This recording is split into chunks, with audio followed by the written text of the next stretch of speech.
As I write this testament, the old and new polarized as the heavens would with hell.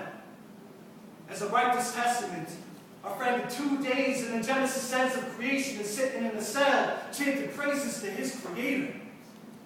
Baruch atah Yahweh, Eloheinu melech haolam, she'ehyanu v'kiyamanu, v'hiyanu, lazman hazeh.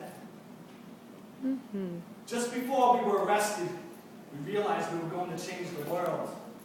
Moments before we were victimized of anti-Semitism and intolerance, we were high as heaven. But you see, the police wanted to bring us down to their hell. I felt like Ernest Hemingway in A Farewell to Arms when he indicated doom and death through rain, because it just started to pour almost instantaneously as those damn stormtroopers showed up.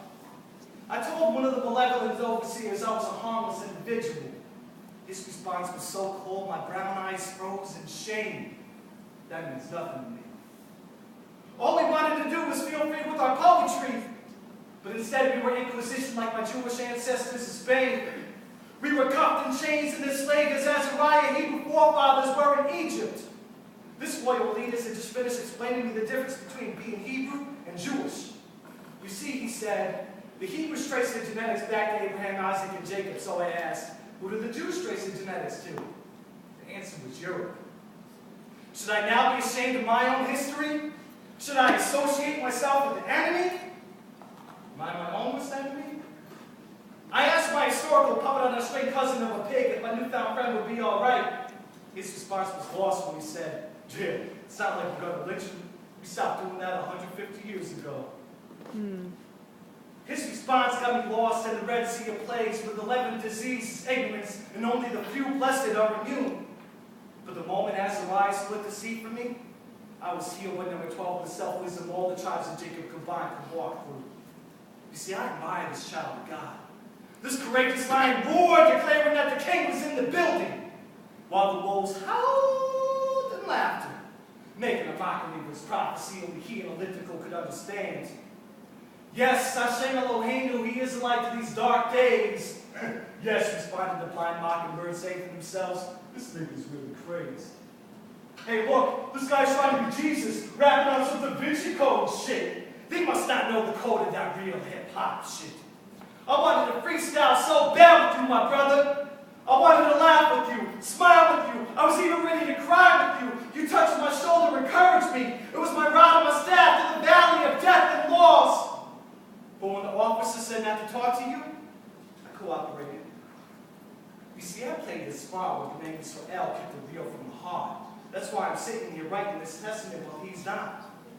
Sitting in the cell for only one night. El Yom, the Most High, created the dark, so tomorrow we bring you light. But my truth is shining now. My truth shines so bright, Bob Marley is singing every little thing is gonna be alright. For crooked cops are Esau, and I'm Jacob here to claim my birthright. You see, the evil twin was after him because he blamed what was his, while the beastly sinners punished Azariah for speaking Hebrew and refusing to cooperate. What did I do? I succumbed to my own worst enemy. But it was a sacrifice I chose to make. So I could start preparing for this revolution. Even the freshest prince would say, my parents just don't understand. I listened to every single God-blessed word he defiantly articulated while the prisoner next to us blacked out with his great bricks trapped inside the wall. And though I was unable to speak, I blamed with acknowledgments to your claim of his holy name. Yes, Sahib, God is good. Yes, my brother, God is the best.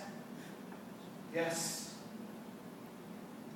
We recite silent prayers only the universe can understand, while the wind spreads our lyrical ashes so our words embody all the land and all of man.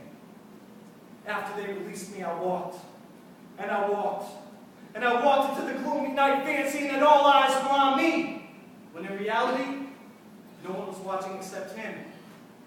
And as I made my way towards freedom, I knew what I was walking for.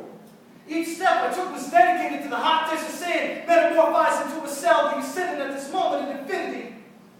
But it's through these words that you too will walk to freedom. You saved me from a cell so I can save you through ironic inspiration. So thank you, Mr. Whoop Whoop, because you made the truth appear abundant and clear. Just a shame you're deaf, dumb, and blind in both ears. Deaf is